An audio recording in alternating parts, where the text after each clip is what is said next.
What's up, world? It's your boy, Beerded Brother.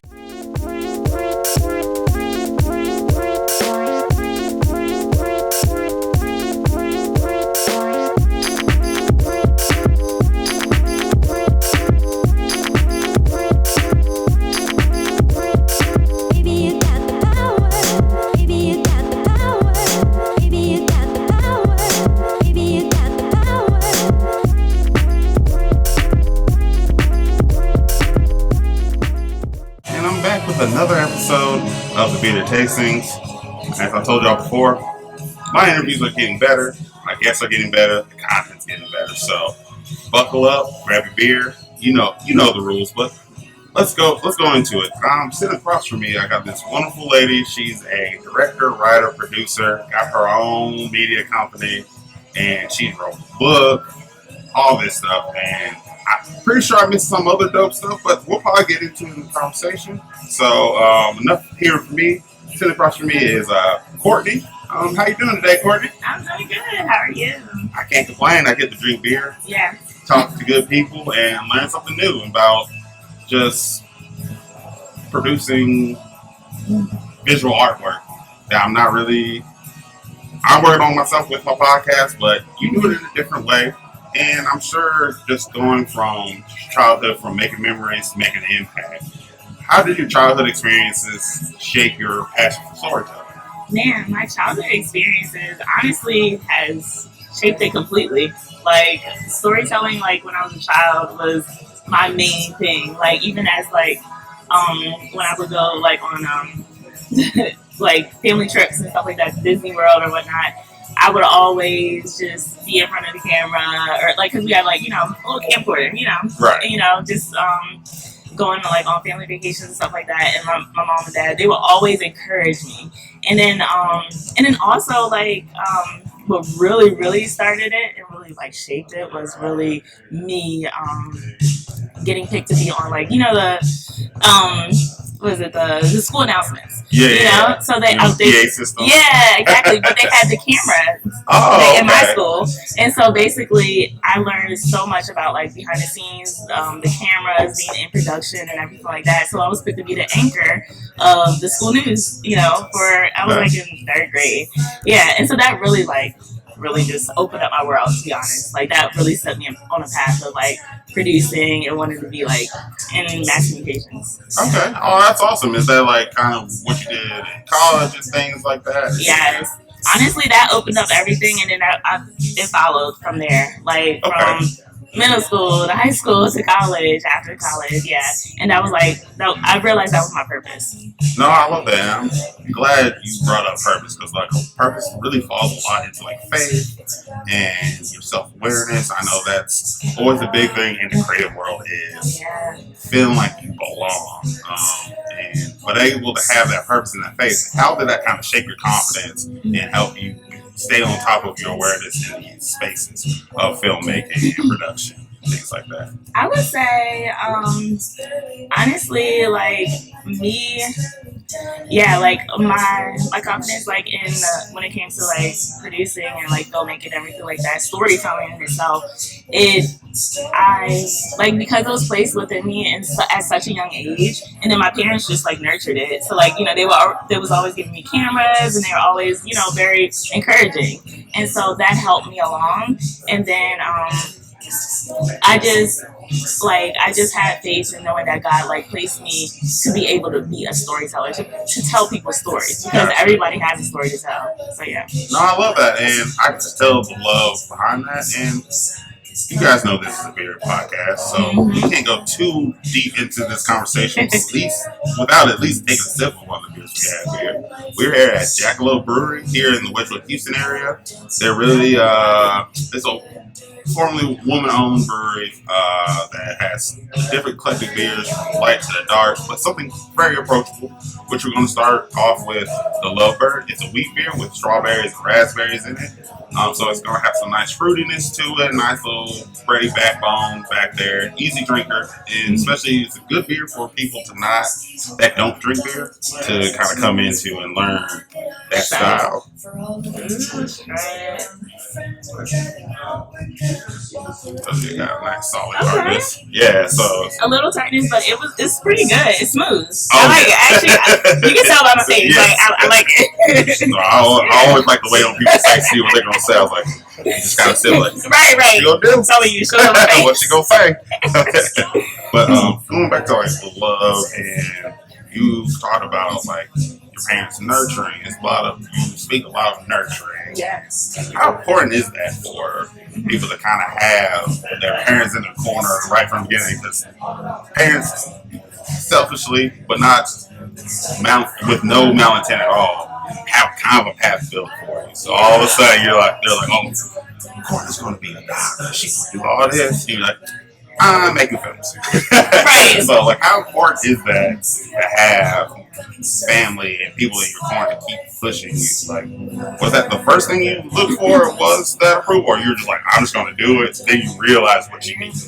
I mean, honestly, I feel like it was already like within my heart to do it, but because I had the support of my parents, that's paramount. Like, that's so important. I feel like having that support and that encouragement from family, your loved ones, especially because I'm very close to my family, and like I really like I'm daddy's girl. Like, you know, I'm always talking to my mom and stuff like that. And so I find that to be very important with anybody, and because it can be very discouraging if, like, say you're like, hey, you know, mom, dad, I want to be a filmmaker, or, you know, I want to be a producer, and they, like you said, like they have their path written out for you already. It can be discouraging because you already have it in your heart that that's what you want to do.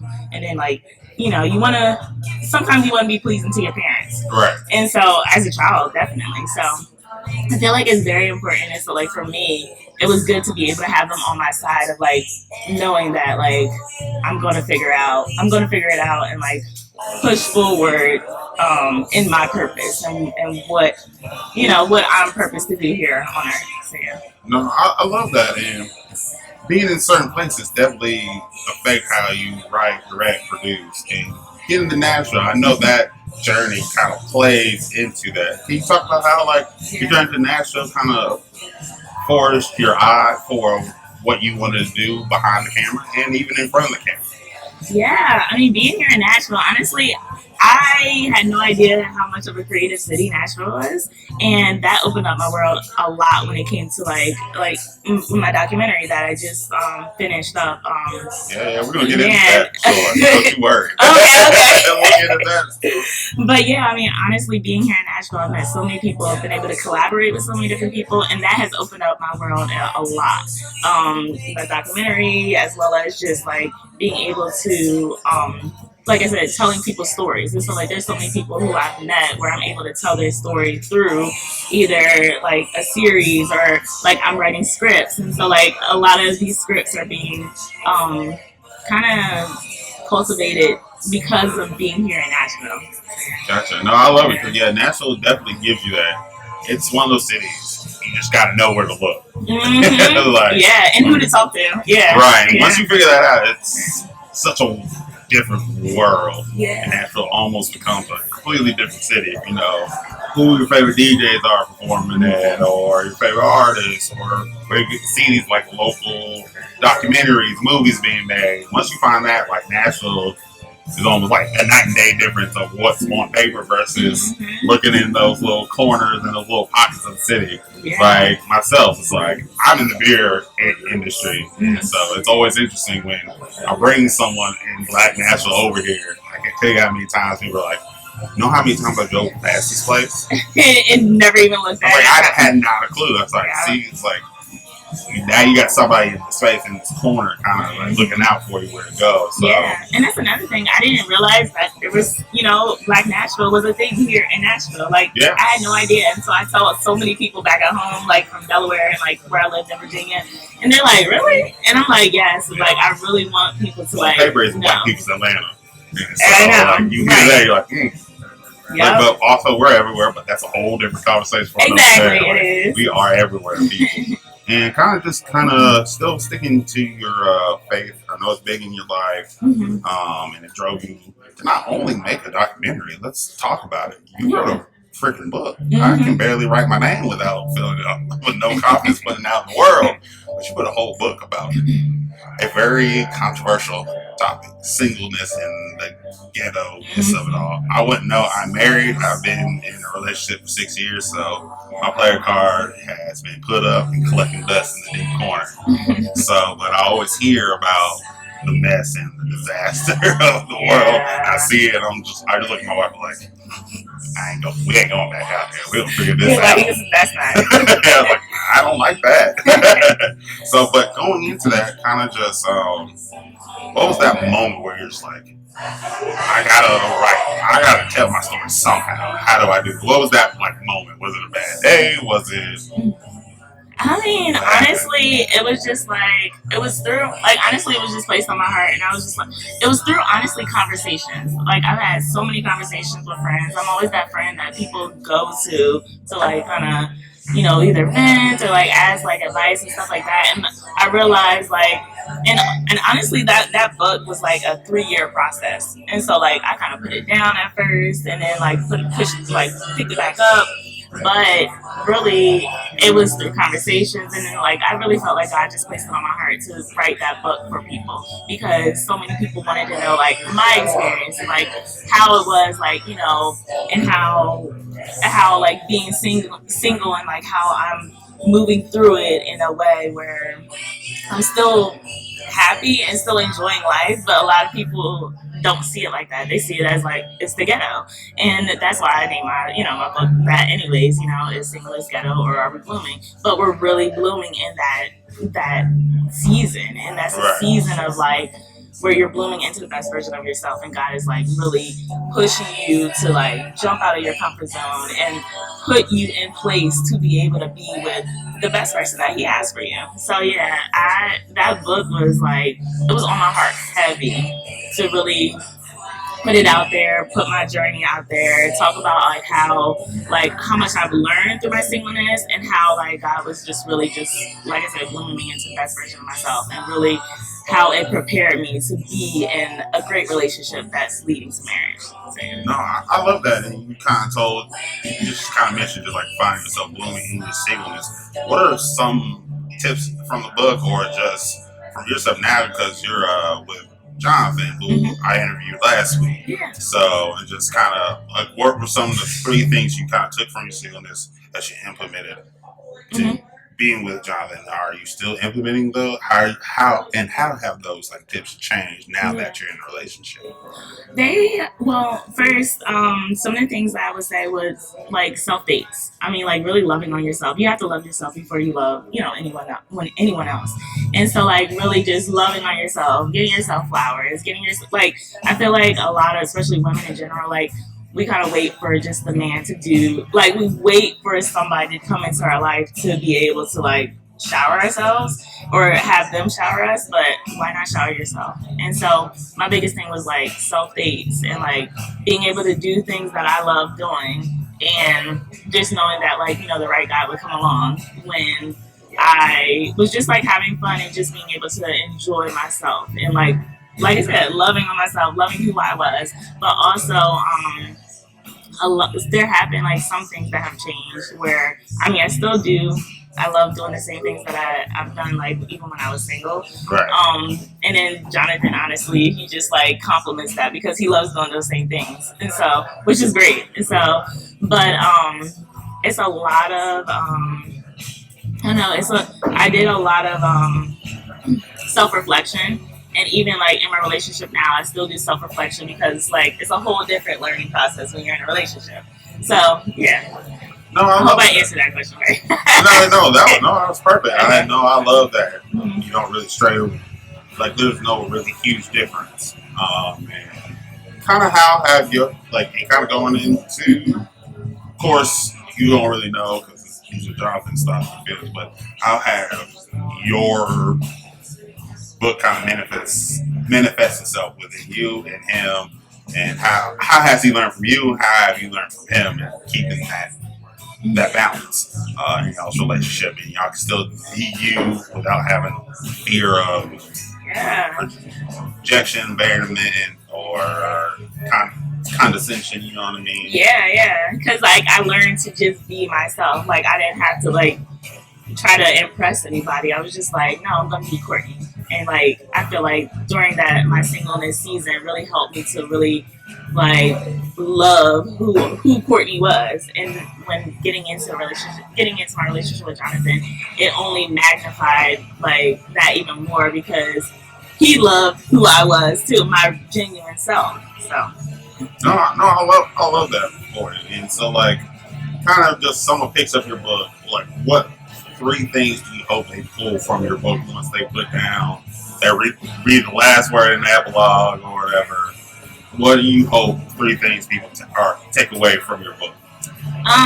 To not settle because there's so many people who are just like, I'm sick of waiting for the right guy, the guy that God has for me. So to not settle, like I think that's the biggest thing that I want people to really understand. Like, just, what does that mean? Not to like. What do you mean not settle? Not to settle? What does that look like for somebody? Looking like the first available guy or woman that comes along, like, and understanding and knowing what you want, like in a purpose partner and a spouse, and really going for that. Not like, yes, you can have your list of that list of like. We'll call it that list. Yeah, basically, yeah. Everybody knows that list. Exactly. I couldn't get it out. But yeah, like that list, you can have that, but also, and you can stray away from it a little bit, but don't stray away from it to the point where you're just like, okay, I'm just gonna it's like I'm sick of waiting type deal, because I've talked to so many people where they're just sick of waiting and they're just like, oh, this guy is great, I'm just gonna be with him, but yet he doesn't compliment you, or he doesn't like compliment you in a way that you feel like you should, or you feel like you can't be yourself around him or whatnot, or you like there's so many different things that that you just can't be open with him. You can't, when you've met your match, when you've met your person, but yet there are so many people who are settling just because like they don't want to wait for the right person. You know what I mean? Yeah. Yeah. I totally understand that. Yeah. I understand that from the realm because that's how I found my wife. We're on Tinder. We met on Tinder. Yeah. So I was at a point where I was just like, I don't even know what I want. I just know I want someone to hang out with. And she was on her like 2-week trial getting ready. I think she was on her last day before she was going to delete it. And I remember I asked her, I was like, what are your expectations with this match? So I was at a point I was like, I genuinely didn't know, but I was truthful about me not knowing what I wanted. And I made sure I articulated that. She articulated kind of the same thing. And then we got rolling.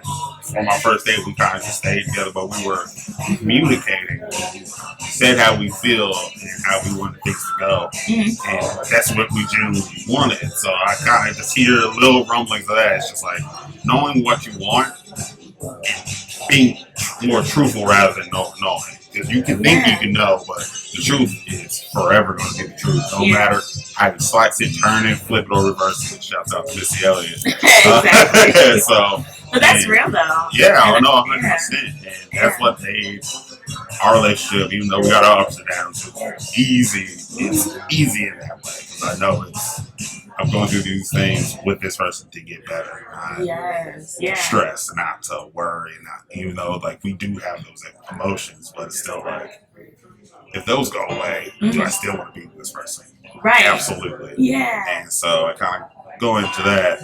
But like, what are the 2 things that are you want people to pick up on from the book? I want people to like really truly understand the purpose of like loving yourself and being able to like express and show love to somebody else, and you can only do that by completely loving who you are. And that goes back to just being genuine with your person. Like you said, like y'all were able to communicate like, hey, I don't necessarily know what I want, but y'all were able to genuinely communicate and make that connection, and knowing that like this is something that I could see myself like growing in, and being honest about it. I mean, I want people to I want people to pick up the book, to not settle, to understand that, like, God is perfecting you in your own way, and however long that might take, being patient in the process. Like, I feel like there are so many. We go through so many like waiting seasons, regardless if you're waiting for a job or waiting for a spouse, whatever it might be. Like, we go through waiting seasons like through life, and so like just being patient in that process, because you're learning so much in the journey. Like, the journey is like a huge part. So I want people to understand, like, how much you're learning, how much you're growing, and how much you're blooming in that journey. Where it's like some people, they want to rush through and like, nah, I'm picking this person, instead of just, okay, really just like working on yourself, instead of just like waiting and being patient. I love that. And before we move on, y'all saw me take a sip of the second beer, which is Kolsch. It's a Preds beer from here. They work with the National Predators, our local hockey team. So this is more of a traditional beer. Nothing too crazy. It's Kolsch, light, crisp, easy. This is kind of just built to keep having more than one. Yes. Have a little bit more. So speaking of more, I read part of the book, and you said something really interesting. You said God wants us to experience something above and beyond what we ever imagined. I kind of want to delve into that. How do you get your mentality to match him? And is there a space for you to kind of like see how he sees things for you, or is this just always something you kind of have to rely on God for? Honestly, it's just like trusting God in that process, and like understanding and realizing like God has the journey laid out for us. Like, it says that in Jeremiah 29:11, like, he has the plans for us, and those plans are amazing because he loves us. So like, he wants us to be able to blossom and bloom, but like, that doesn't come without struggles or complications or anything like that, like, or stress, however it may be. But understanding and knowing that, like, regardless, like, he's gonna give you above and beyond like anything you ever imagined. But it's just like sometimes we're sick of, like how I said, like, sometimes we're sick of waiting, like, and we don't want to wait until we get to that point of like, okay, now God is presenting me this great thing, and instead, like, we settle for the good thing. You know what I mean? So yeah, I really believe, like, God will give you above and beyond like anything you can ever imagine.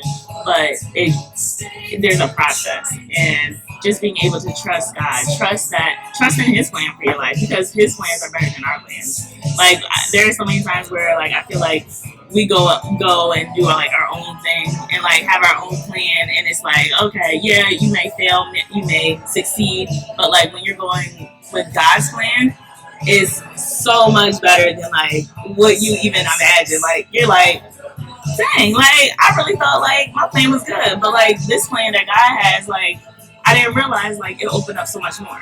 So, right. You always tend to notice the red flags after you get out of that. After. You're like, oh, jeez. Right, exactly. Down a dark path. Yeah, exactly.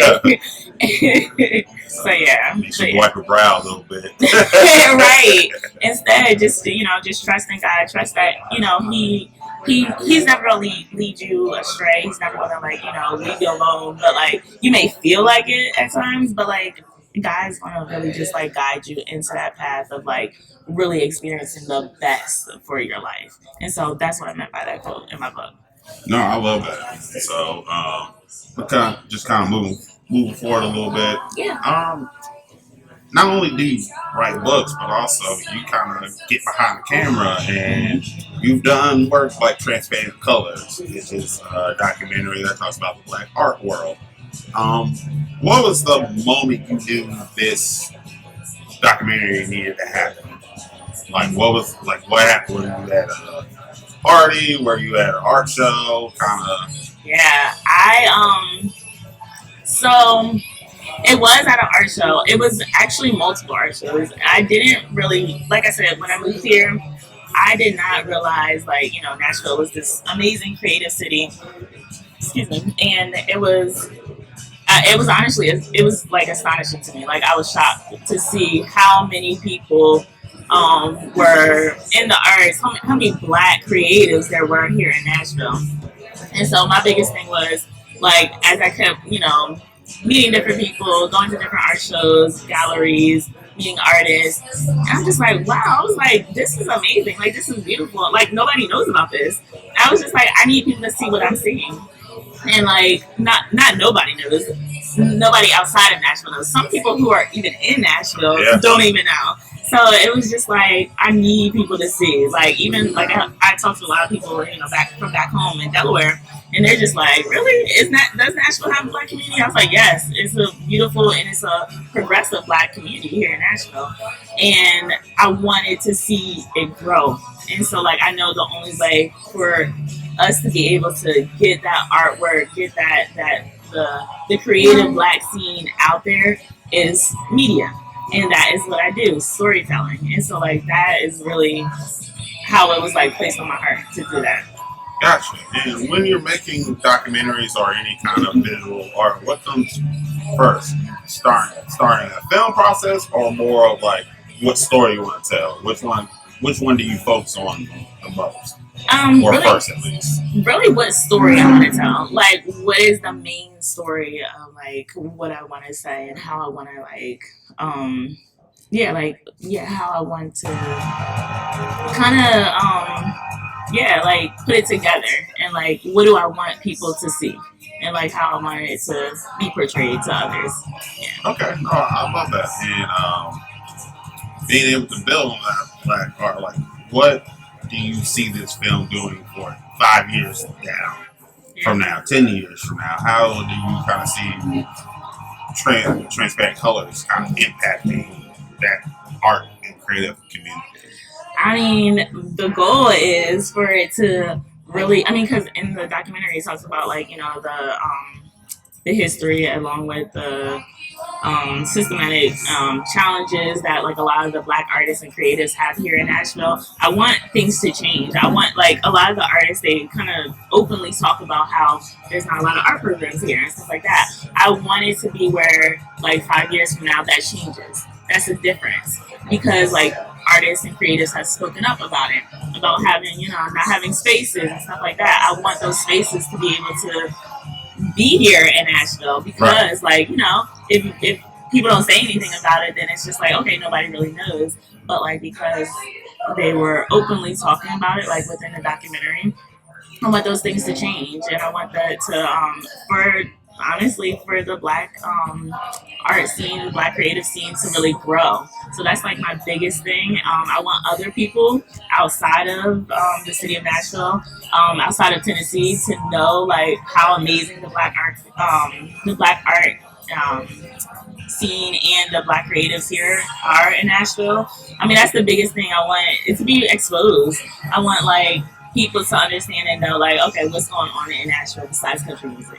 Right. Yeah, that's the biggest thing. And so like I want to get it on a national platform, really.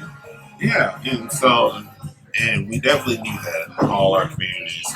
And you got to do that. You got to have a home base of some sort. So I know you're just not pulling documentaries out of nowhere and you're just getting some cameras and doing anything like that. And I know you have CA Vision Media. Mm-hmm. Kind of, how do you use your media platform to help portray those stories? What is it about CA Vision Media that Nashville needs? What are some of your core values that will help push what you want in 5 years from now? Being able to put Nashville on a different level in terms of what's in the city. So kind of just talk about CA Vision Media, the brand, the purpose behind it, and how that kind of just affects black art. Yeah. Black Nashville art. Well, the brand behind CA Vision Media is really, like I said before, like storytelling. I really want people to like embrace like inspirational, really uplifting media, and that's what CA Vision Media is all about. I really want people to really combine culture and character, all that, like within my production company. Really, it's all about uplifting, and really, I want people to understand like how I'm really trying to push out like informational stuff as well. That's why I do a lot. I want to do more documentaries. That's why I did my one documentary. But informational, I want it to be knowledgeable, and that's all what CA Vision Media stands for. Knowledgeable, inspirational, uplifting media that's bringing the culture together. Um, through storytelling. So yeah, that's like the biggest thing. And like I feel like Nashville needs my media company because there's so many stories here in Nashville. I've been here 2.5 years now, almost three, and I have so many ideas of the things that like I want to push out because of the stories I've heard or just like the people who I've met. And like I said before, like everybody has a story to tell, and like they're I mean, people telling their stories, like it breaks down barriers because like people are being able to like be brought together by storytelling. And so some people are, you never know how you can relate to somebody else's story. And so that's the biggest thing I want to really push out through series. I have like a few series that I'm working on, docu-series, as well as like short films and scripted work. And so all of that is through storytelling. And yeah, I really feel like that's what Nashville needs because like there's a lot of stories here that aren't being told. No, I love that. And I want to, before we move on to our next beer, kind of go into the darker realm. So the question is going to get a little deeper. Nothing too crazy, but kind of just going in. We got the Bear Walker here. Before we go into the next question, it's a brown ale with maple syrup in it from Vermont, so it has a subtle sweetness to it. Nice subtle maltiness. I taste the sweetness. Yeah, so that kind of like gives you a nice balance. Yeah. And so, with you doing all these roles, how do you talk about balance? How do you find balance of still writing, still producing, still directing? Do you do most of this by yourself? Do you have a team with you? How much does Jonathan help you out? Because I know he has Soul Collective, so he kind of has an idea about what's needed and things like that. So, like, how do you get your support? Yeah, I mean, Jonathan has helped so much, and I love him for that because, like, he has helped a lot because, like, a lot of just like structure as well as like he's very structured and like that's really helped me like with CA Vision Media and being able to yeah, honestly, just all the support. So like he's helped a lot, as well as just the contacts that he's had through Sold. So that's helped. But I don't have like I do a lot of it by myself, which is hard. It's challenging, but eventually I do want to have a team and everything like that. When I do, when I have productions, like say for like my documentary or even the short film that I worked on last year. Which isn't finished yet, but so I haven't really talked about that much. But a short film that Gotcha. So, but yeah, doing different productions that I have. I do have a select few people that I will ask and talk to who I worked on their sets before, their production sets before, and like they'll help me with my production sets as well. Collaboration is big here in Nashville, and a lot of people are like willing to collaborate with me, and them helping me to either being a PA, a production assistant, or a director of photography, or whatever it may be, like how they can help on my production set. They're able to help, and so like I have a select few people who I'll contact every once in a while when I'm trying to do something, which I can say is my team, but I do a lot of it on my own. So it's hard, it's challenging, but at the same time, I'm grateful that I do have those people who I'm able to like call and call on. No, that's huge. And kind of what do you look for in collaboration? So when people are watching this and they are interested in collaborating with you, but they're not really sure if it's fruitful one way, both ways, no ways. Mm-hmm. So kind of what do you look for in a strong collaboration in that first meeting with someone, whether you meet with me to collaborate or meeting with my camera guy Brandon off camera? What are your things you're thinking about going into a conversation about the collaboration? Yeah, I mean, honestly, alignment. I want like our visions to be aligned. I think that's big, like because when our in collaboration, when our visions are aligned, and like we kind of like have the same a similar goal, then it's easy to be able to collaborate with that person. As well as even if our visions aren't aligned, if they understand my vision and I understand their vision, and it's a mutual understanding, then that's a great collaboration for me. Like I really feel like to be able to collaborate with somebody, you have to be able to be willing to understand that person's vision. Because if not, then you're kind of like just doing work and like not really. Yeah. There's no heart into it, no passion or anything like that. And so, whoever I want to collaborate with, I want to be able to like understand their vision so I can put my all into it and like help them in so many ways and bring my gifts to like whatever they have going on and them bring their gifts to whatever I have going on. So, yeah. No, I love that about gifts. Mm-hmm. And what you're able to provide and gift people essentially. Mm-hmm. But also that comes, what I think about is like, that comes with a little bit of ego because you're like, oh, I'm dope at this shit. But they're like, that's not the shit I need from you. I need this. Like, how do you kind of check yourself before you essentially wreck yourself? Yeah. No, that's real. I mean, honestly, I let people know like what it is that I need from them, and then like I still do try to like work with them like when it comes to what they're good at, because like everybody's good at something different. So like that's what a team is made out of. Like people who like I may not be strong in one area, and they may be stronger in that other area. So like just seeing what their strengths are, even if they like I have a friend who she hates being a director of photography, but I was like, you're good at it though. Like right. she's great at it. So I'm like, no, like do that, push towards that right now, like like within this production. And she's just like, all right. But like just knowing like the people who you're working with and knowing their strengths and like being real with them. Yeah. No, I love that because that's always something I have to like kind of deal with. Yeah. Some people might like this person. I'm like, oh, but I'm very much about people's energy. It was like, yeah, they get what I need, but like the energy's off. Yeah. Or their demeanor's off. I'm pretty locked in and understanding how people move. It's not something I really talk. It's one of my strengths I don't really talk about. Yeah. Or I don't have the aesthetics for people. I'm like, how do you know this stuff? I'm just like, you could just read them sometimes. Yeah. I tell people this all the time. People tell themselves. They do. Like, by the way everyone's they talk, a snitch. Yeah. Everyone is a snitch. Exactly. Snitch on crime or snitch on yourself.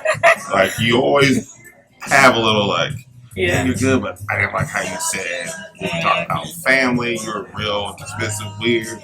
I'm pretty tight with my family. I don't like that. Or I can see you bouncing place to place, moving around way too much. It's one thing to be like, all right, these things aren't serving me, so I gotta go. Mm-hmm. But there's also a difference where you're taking them trying to find an advantage. Yeah. Versus just you gotta watch out for that. Yeah. And so like, I will say I like to collaborate with people who have positive energy. So, like, energy, like you said, is a big thing for me. Like, I'm not trying to be with, like, collaborating with somebody who is, like, has a huge ego or anything like that. I don't necessarily want that. I'll try to, like, direct them in the path of, like, hey, you're really good at this, like, instead. But, like, I don't want anybody who's cocky. I don't want to be around, like, I don't like that. Because that's not even what that's not my vision of like, what my media company is. So like, if I'm producing positive filled media, I don't want anything negative or anything that's like, You don't want to get off my line. Yeah, no. I was like, no, actually, come on, let's figure this out how I can get my lawn looking nice, but also you can have fun on my lawn as well. Yeah. So we get both what we need out of that. I think it's very important in the national Black community, in arts, business, wherever. So it's always refreshing to hear like that mindset. It's just like, hey, I'm here to work with people that want to actually work. I don't know about you. I can't. If I had a nickel for every time I hear someone say, let's work, and you don't hear from them again, I don't have to work in the beer scene. Yeah. Like, I could retire, my wife can keep working, and she can take care of me. I'll be a stay-at-home husband. Ain't no shame in my game, which is going to happen. I love you, girl, but we can't stop it. She's going to kill me for that. But, just being able to find that. And so it's just like, I definitely couldn't shoot my shot here. Like, I definitely want to figure out some sort of beer thing with you, and we can sit and chat. Yeah. So I'm all for just a couple documentaries talking about black beer, but just continue to expand that community, expand the black arts. So like, I definitely want to throw my hat in the ring. Yeah. For like, I understand timing is absolutely everything. So yeah. Definitely want to help out with that, but kind of just going into the black art world, like what else is needed in that world to really put on the forefront. Because when you talk about black Nashville, black excellence, there's only a few tried and true things people glom onto. It's the entrepreneurial side of it all. It's the financial health, like all that. But like a lot of times, those things overlook black art. So how can we get black art at that table, at the same table? We might be in the same room, but we sitting over here, but everybody else is sitting over there. How can we make one big community table where we can work off each other and honestly, for lack of a better term, take advantage of each other, but in a good way that's towards growth and things like that. So like, what are some things you notice in the black art world that's kind of missing that this group has, but what's this group missing that like art has, and how can we get those mixed together in a healthy way? I think honestly, just being able to have more spaces and having more black spaces, and to be able to house the artwork. I think that's big, to be able to, like, because I feel like that's what, I mean, there's not a lot of black-owned spaces that, black-owned art galleries and stuff like that. And we need more of that here in Nashville, so that we're able to be, able to, buy artwork. That's what the artists need. That's what the creatives need to do. Like, they need that to be able to like grow in the, like, their work, as well as like the art scene here, so that it can be really put on the map. I feel like the spaces is definitely needed, and like we only have, I feel like, museums as well. Yes, that's, gallery spaces as well. But I feel like, the first museum is amazing, it's great. But we need more museums, being able to house, like I said, like those artwork, gallery spaces, black-owned gallery spaces, but also museums to be able to, have that. Which, yes, that's money. You need money for that and everything like that. But we also got the African American Music Museum. Yeah. How can they branch off and they can move into another artistic mediums as well? Exactly. Honestly, they could open up something, and that would be amazing. And like, if they open something like, where it's like being able to house the black artists here in Nashville, because there's so many of us, and it's, I feel like, having like ideas like that, and bringing that to the table, like, that's gonna be helpful, for growth, for progression, being able to have more programs like in the school district as well, to help kids, the next generation, to like understand and know more about art, and creatives, and like understanding that, like, there's other paths than just like being a doctor or whatever they may want to be. So yeah. No, I love that, and I love that. We need each other on the space. Like, I think of like beer, how to get that into the black community. One of the ingredients in the beer are hops. Yeah. That's gotta grow on some sort of farmland. Why not go to these HBCUs, the Alabama A&M, the Tuskegee's, Tennessee State, and start mini hop farms and things like that. And getting into that covers agriculture, that covers chemistry, and things like that. Like, beer is, I call beer black not only because it's 3900 BC, the first written recipes were black Sumerian women. That even just going beyond that, just even going back there, start with history, but it's also like, as black in terms of beer is not mom. As you can tell, sitting here at Jackalope, I don't know what your beer exposure was. Easy to assume that it's probably not a lot. I know about your Bud Lights, your Heinekens, Mad Dogs, and all liquors, all that.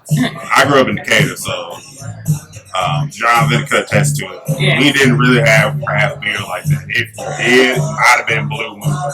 If you did, neighborhood you grew up in Atlanta. And so just not getting that exposure and understanding, but also understand that we have 4 beers. They're all different, which we're going to this last one, kind of going to the dark edge of it. What's this called, Brandon? Coco's Kitten. So it's a coconut stout. So it's going to be dark, kind of roasty, a little bit bitter, like a dark chocolate with a little bit of coconut. So hopefully you're not allergic or don't like coconut. Oh no, yeah, I'm not. Okay, cool.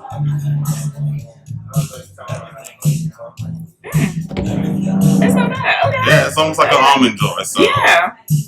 Liquid almond joy, but kind of just keep going into that is beer's not a monolith, black people are a monolith, and so being able to have that variety and understand there's more to it. I think like beer is made for black people.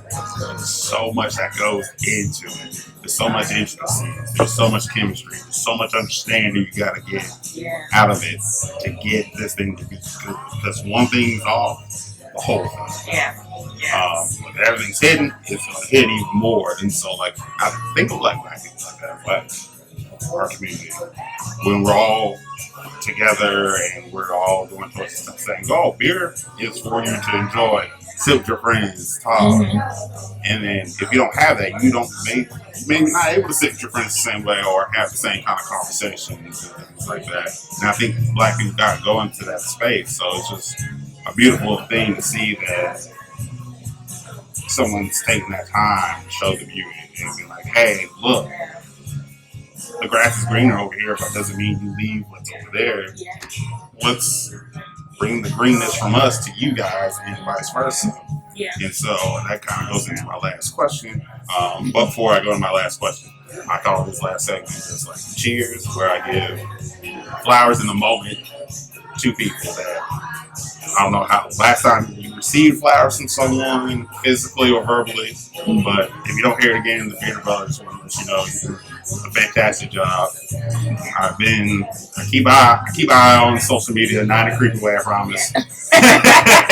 You're good. But just seeing the work you're doing and having this book out and taking that risk, because that's having a book like that forces you to put yourself out there and expose things that you probably 5 years ago that you would take to the grave. Now you're writing it on a whole book.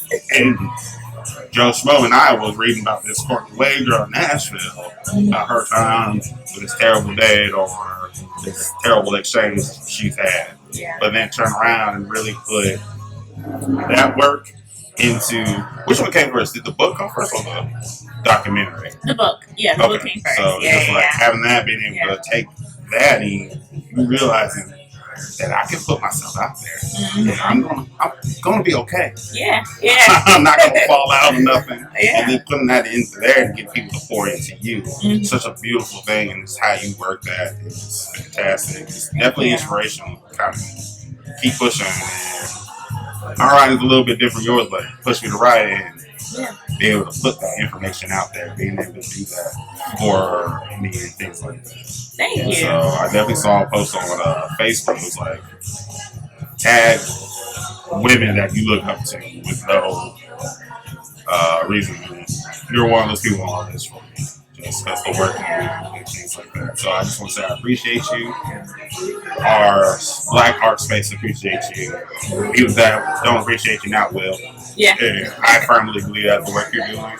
So I'm not even, you're one of the few people I don't have to worry about. So I know I'm going to see your name with lights. As long as you don't forget little on me. Never. No. So I definitely appreciate you so for that. Thank you. Kind of going into that. I always ask everybody, how do you define Black excellence? How does Nashville show that? Or how does Nashville not show that? And how can they fix that up and change that? Yeah. Well, first of all, thank you so much. No, I really, really appreciate that. Yeah, it's really sweet. Man, and no, I won't forget about you. That's all I worry about. But Black excellence. I mean, honestly, that's an interesting one. Now it's funny because like I have a mug at home, like it says Black excellence, and like that's what I strive towards. But actually answering the question like, what does it mean to me? I really feel like Black excellence is um, it's a movement. It's like being able to move in a certain way where you are being able to like highlight the culture, Black culture, but moving in a professional and a genuine way where it's just like you're represented as a Black excellence person. I don't know if that makes sense, but it's like being able to like yeah, I feel like Black excellence is just it's who you are. Yeah, it's just like in how you represent, Black culture and being able to represent Black culture in a really great light. And I feel like Nashville, we need more of it. Because I feel like we don't. I feel like it's a lot of us out there who we don't put ourselves out there, and I feel like we need more of that. Being able to put ourselves out there, like how you were saying, like even like with my book and everything like that. Yeah, I didn't realize, I didn't think like 5 years ago, like people would like, know about like a horrible date or like things that I like that happened or whatnot. But I was able to relate with so many other people who read my book. And like it made like I got messages about people like crying and really just like, oh, I thought this was only me. And so like that's what stories do. And so like me being Black, a Black woman, and putting myself out there like that, I feel like we need more of that here in Nashville. Like I said, there's so many stories that haven't been told. And so like I feel like there is a level of Black excellence here, and it's a beautiful movement, and we're progressing in such a great way. But we need more of it, and like we need more people putting themselves out there. I feel like there's a lot of people who are in fear, and I've talked to a lot of people who are in fear about it, which is understandable. Like it's kind of it's challenging to put yourself out there and everything like that. But I want people to be able to like push towards that next level, to jump over that hurdle, to really push towards Black excellence, so that there's more of it here in Nashville. No, I love that. That's probably one of the first questions that's literally like a good beer. It's perfectly balanced. You're like, it's there, but it's like we also need more, and holding kind of our feet to the fire, but pointing out like why it needs to be better, rather than it just needs to be better. It just doesn't. It's like, it's like we need spaces. We need an opportunity to have people feel comfortable putting themselves in front of them, especially if they're not doing anything that is deemed traditional, quote unquote, emphasis on the air quotes and things like that. Especially like for me in beer and my guy Cameron Brandon, aka Freedom Was Rebellion, being in a space that isn't told by us, isn't shown by us, and so we come along and be like, yeah, we're in beer, but why? Like, it's good, like, it's fun, all this stuff. So I definitely love that, and I know you like to collab and get help. So let me know what the Bearded Brother, what Freedom is really can do. He's the mastermind behind my visual part and things like that. And I know a lot of spaces that I think would be really cool to have CA media showcase their skills. But I know you have a special event coming up for Transparent Colors. Talk about that before we get off the airways. Yeah, so I actually have two coming up. So like so right now, honestly, there is an exhibition at the Zeitgeist Gallery, and that is with a bunch of artwork there at the gallery, and my documentary is also featured within that artwork. So they wanted to, of course, look at it as if, like, film is art as well. And so they wanted to have that as a tying piece with all the art pieces within the gallery. So that is up from it started on February 1st, and it's up till March 31st. So if anybody wants to go out to the Zeitgeist Gallery, my documentary is showing there, along with a lot of other beautiful artists here in Nashville. And then also, I'm going to have my second screening at Soho House, and that should be on February 27th. And so I'm looking forward to that. Yeah, and then I also may have another screening at Zeitgeist, where right now it is where, like, it's on the wall, and people are able to, like, listen to it here and there. But, like, I want to have an official screening at Zeitgeist, and so they're really pushing me to do that. I love that. So yeah. Okay, that's awesome. And how can people keep up with your creative process, your next creative adventures? Yeah. Where can I find you on the website and Beyonce's internet? Beyonce's internet. So basically, so I'm on Instagram. You can find me at my personal Instagram is Cortney_curly_whites. I also have an Instagram for my production company, which is CA Vision Media. So it's C.A.Vision Media _. And also, I have a website, which is cavisionmedia.com. So yeah, a lot of CA Vision Medias, which is my initials. It's Cortney Alicia Media, Vision Media, but I also like have like a message behind it where it's like I want people to see a vision in my media. Oh, bars right there. I didn't know we were gonna get rap lyrics today, but I'm here. All right, Kendrick Lamar. Slow. Just a little song. But you guys know where to find me. It's your boy, the Bearded Brother. All social medias. Find me on TikTok, Instagram, Twitter, Facebook, all that stuff. You can always find my podcast on Spotify, YouTube. So on Spotify, look for the Beerded Tastings, Beerd. You can find my website. You can find all that stuff. Get some gear. Let's collaborate. Let's sit, have a beer. Let's talk about something, how we can expand the Black community, all that good stuff. And y'all know me, guys. You got your friends, grab them. Good ass beer. Of course, drink up. Yes. You're an ignorant.